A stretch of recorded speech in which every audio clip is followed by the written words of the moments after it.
Back to normal, minus the hair. At least the hair stayed. And some of the eyebrows stayed. But, so a lot of people have been, like, they haven't been mean about the situation. They're just kind of, like, more curious about things that I went through and, like, why I deem my parents to be abusive. And okay, for one day I was 13 and we had just gotten a puppy, and the puppy had ran into the kitchen into the back of my knees while I was washing dishes, and I broke one of my mom's dishes. My stepdad got home and beat my ass with the belt so hard I pissed myself. I peed myself at 13 and I couldn't stop crying. And because of the fact that he was leaving marks on my ass and my legs, he decided to start whipping me with it on my back. Finally, after about like 20 minutes, he stopped and I ran into my room crying. I didn't even change. I was literally laying on my bedroom floor sobbing in my pee-soaked clothes. And my mom came in like half hour, 30. Honestly, I don't even remember the exact timing. I just remember it was a decent amount of time. It wasn't like she had a conversation with him or like beat his ass and then ran to me. But I remember her coming in and telling me, oh, well, maybe next time you'll do better and he won't hit you.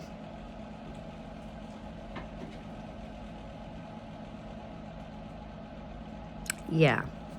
And then, so, a lot of you, get ready.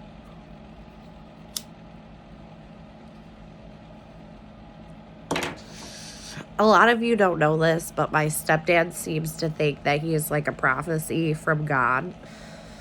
And he is one of God's angels in whatever, teach, whatever everybody practices. But I remember they had me kind of like exorcised from a priest, and where they took a smudge stick and holy water and like did all that shit that you see in like the scary movies. And it's all because I woke up one day and I had a scratch on my back, and to them it looked like a pitchfork. So that's the sign of the devil. So they have to smudge the devil out of me. Again, I'm not laughing because I think it's a fucking joke. I mean, to me, looking back on it now, I'm like, really? Like, that's what I got in trouble for? Like, there are so many things. Like, my parents don't even know half of the stupid shit I was doing, which is fine, because the whole reason why I was doing those stupid things is because I was trying to somehow numb myself to the feeling and to the pain, because I didn't want to deal with it anymore, but I didn't know what to do.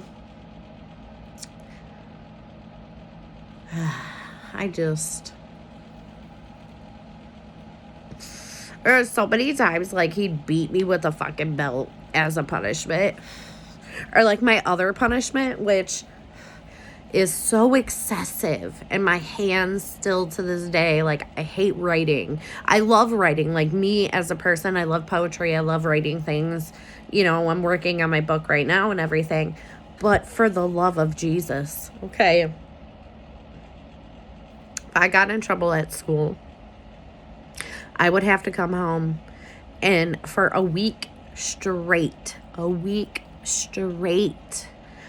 every day after school, as soon as my homework was done, instead of chilling, hanging out, watching TV, listening to music, or just chilling in my room, no, I had to sit at the kitchen table and write over and over and over again in notebooks. One time it was I Will Not Lie, and by the time I was done and they finally let me off a punishment, I think I had 3 or 4 notebooks of I Will Not Lie written over and over and over again. And it was like back and front of the page. No spacing. Write it normal. If you wrote too big, they'd make you redo it all over again. If they didn't like the way you wrote one, they'd make you cross it out and rewrite it. Hours. Okay, hours I spent writing. I remember one time I got grounded for something. I don't even remember what it was, but I remember they grounded me for 2 weeks, and I had to sit in my room for 2 weeks with nothing. I got breakfast when I went to school, lunch obviously when I went to school, and dinner, but dinner was at like 6 o'clock. Like, it was early, and I'd have to spend the rest of the night sitting in my room with nothing. They took my TV, they took all of whatever toys or things that I had at the time that I liked. They took away my books, everything. Like, I think it was like 12 or 13 when this happened. I sat on my bedroom floor playing fucking sock puppets with myself, talking in different voices because I was that bored. And it was 2 weeks. 2 weeks of that shit. And I was always made to stay home with the dog. I mean, they would take me with them sometimes, but a lot of times... Oh, sorry, I dropped the camera. A lot of times, like, I would stay home and watch the dog, or they would go to do something and I'd have to stay home because somebody needed to watch the dog. I did 90% of all the chores in the house, and which is fine because I was a teenager, so I kind of expected that. And I like cleaning anyways. I have a sense of OCD, so that wasn't that bad. But it was like I was more of a maid than I was a child. And I remember during the summer times, if I ever get grounded, I would have to sit outside and pluck the weeds. I'd be out there at fucking 8 o'clock in the morning on a Saturday morning plucking weeds. And I would take hours to do it because I knew if I was at least outside, I was outside. But inside was 10 times worse.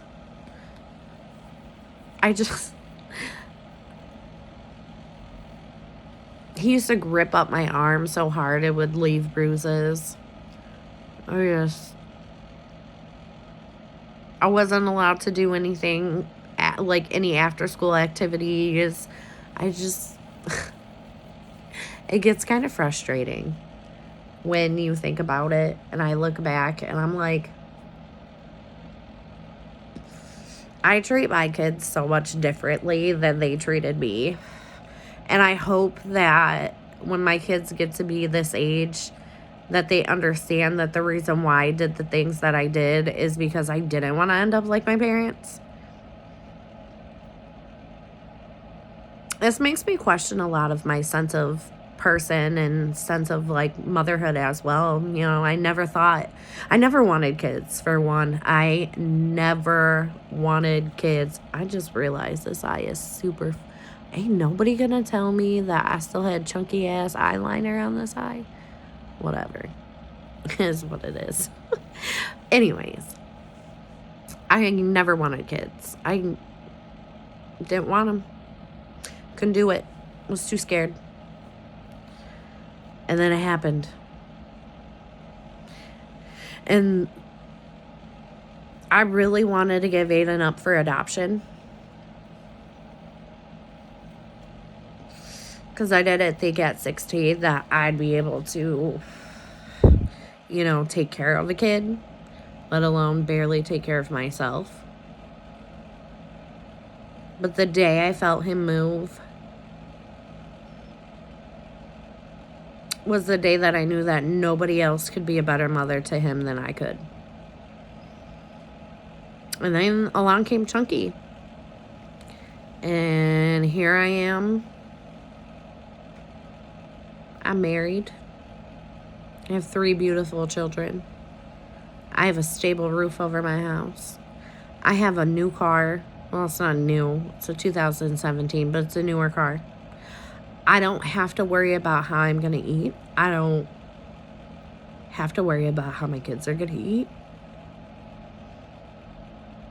Or what sexual favor I'm going to have to pay to my baby daddy in order to have him pay me some money so that way I can get something for one of my children. And yes, I know. It should have never been that way. But you know what? It did. It happened that way. I was working a full-time job, making barely anything. I was working 60 hours a week. Other people had my kids. I missed out on a lot of things in their life when they're younger. So I'm glad I'm finally in a position where, you know, I'm home every morning to get them off to school. I pick them up from school. I'm home every night. I'm able to do homework with them. I can cook them home-cooked meals. I'm so thankful for the position that I'm in now and the person that I am now, because I'm a hell of a lot stronger than who I was before. And it hasn't been easy getting to this point, but I'm here. And it happened. It happens. You gotta keep hanging on. You do. I wish I could sit there and tell you that it's not gonna be hard. This is gonna be one of the hardest things you've ever had to go through in your entire life. But I'll tell you what, when you come out the other side of that, what you put into this universe is what you're gonna get back. So the more love that you put into this universe, the more love that you're gonna get back. And you're not gonna realize it at first. Because you're always going to feel, if you're anything like I am, you're always going to feel like everybody's against you. No matter who it is. No matter if it's somebody that you love, somebody that you know, a stranger.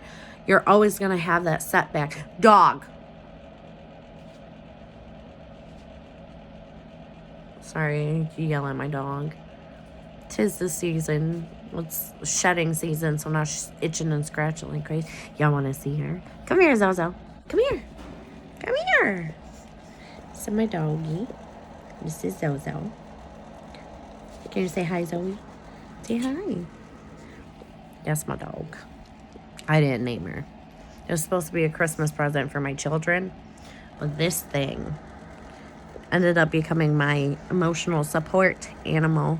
She literally is my twin. She's my twin. She will fight the kids to sit on the couch.